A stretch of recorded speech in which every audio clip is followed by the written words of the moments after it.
Jawabnya adalah kita bersama.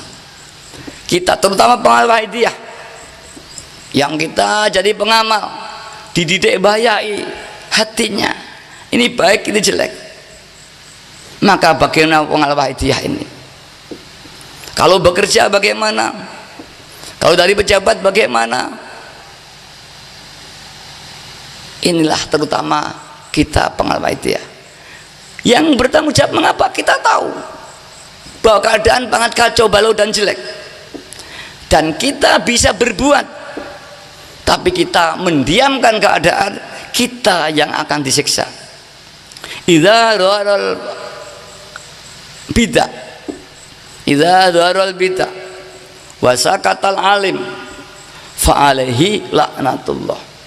Jika telah terjadi kerusakan dalam suatu kaum, desa, banyak kemungkaratan, banyak penyimpangan,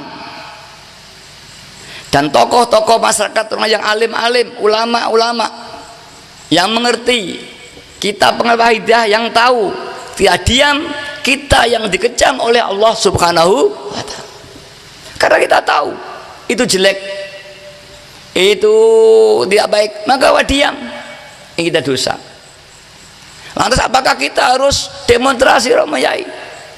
Tidak bisa. Dengan demonstrasi tidak menyelesaikan masalah. Demonstrasi, apalagi kita mengecam, lek wong Jawa ngelok-ngelok nih, tidak menyelesaikan masalah. Karena yang cek hatinya. Mari kita berjuang dari diri kita sendiri. Hati kita perbaiki. Hati yang baik akan memancarkan cahaya kebenaran kepada hatinya orang-orang hingga Allah membuka hatinya.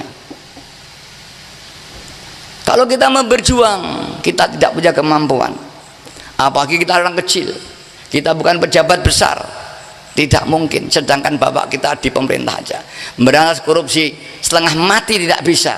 Setiap hari, setiap bulan tetap ada.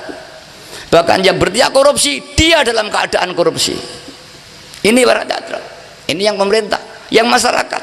Kita lihat kehidupan di pasar, penipuan tentang daging, tentang produk yang sudah melebihi expired.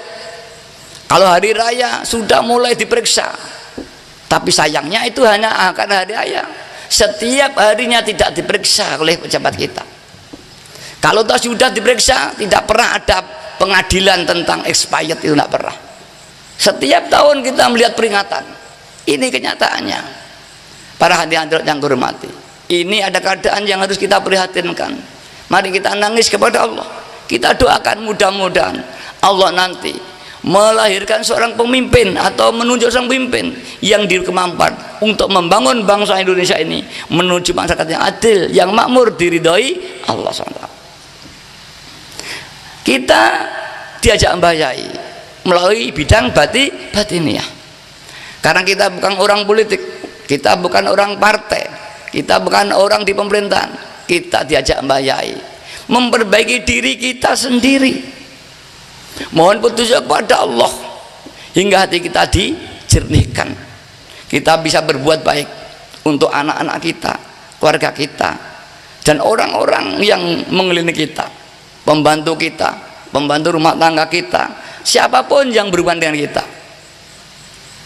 Para bapak, para ibu, menurut Mayai bahwa kebaikan hati orang ini tidak bisa dengan ilmu. Ilmu hanya arah seperti rambu-rambu. Kalaupun dia ini terlarang, kalau orang ini sudah ingin kemauan melanggar, tetap melanggar. Walau dia tahu ini adalah jalan terlarang. Karena yang digarap bukan ilmunya, hatinya. Bagaimana hati diperbaiki, kemudian kita baiki lahiriahnya, ekonominya, pendidikannya kita perbaiki. Dikatakan di dalam hati manusia itu ada tutup, hijab hati yang menutup hati ini terhadap Allah SWT, hingga mata hatinya buta, tidak mampu melihat nur-nur ilahiyah, hingga tidak bisa membedakan mana yang baik yang benar. bahwa hijab itu digambarkan ada 4. Orang Jawa menyebut nafsu. Nafsu sebuah kemauan, keinginan manusia. Secara manusiawi muncul keinginan ini, yaitu nafsu binatang. Nafsu binatang ini keinginannya makan, minum, tidur, seks, hanya ini aja. Yang dewasa, yang belum makan, minum, tidur, semua manusia. Bahkan kadang tangi melek, kayak kopi. Tangi melek ini juga kopi. Saya juga sering begitu.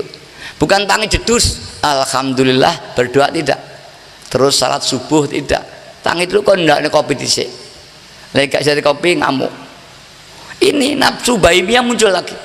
Makan. Sesuk makan apa dipikir. Tangi turu, nanti masak apa?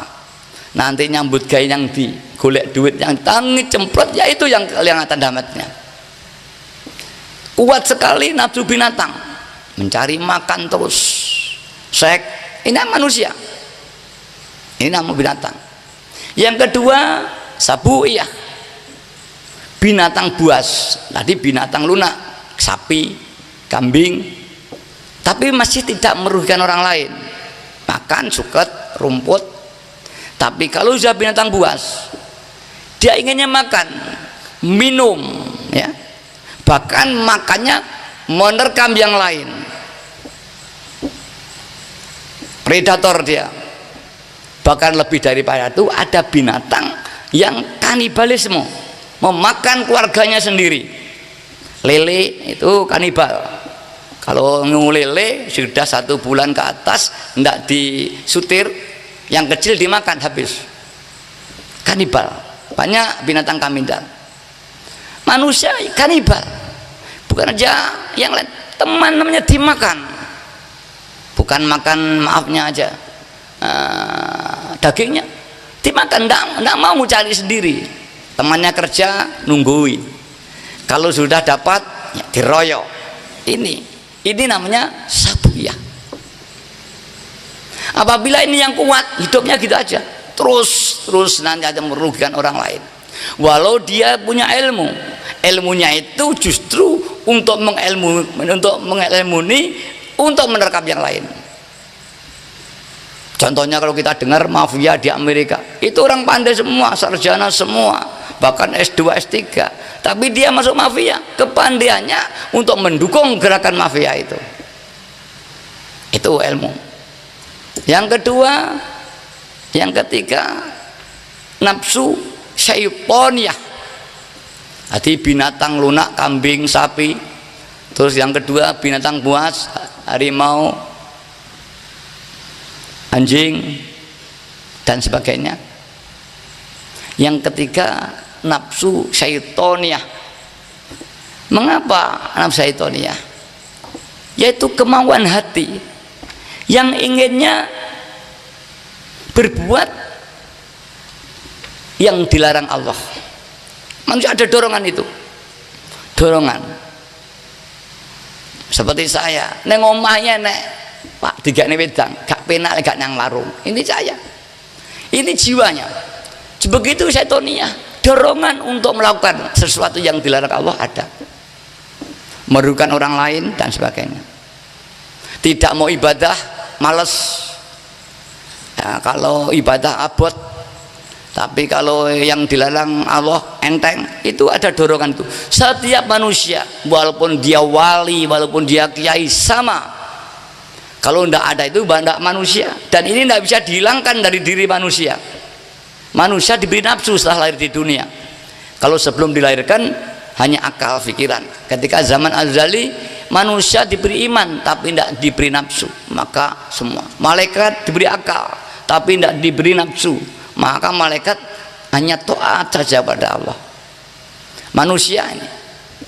Yang keempat, nafsu rububiyah. Nafsu yang perangainya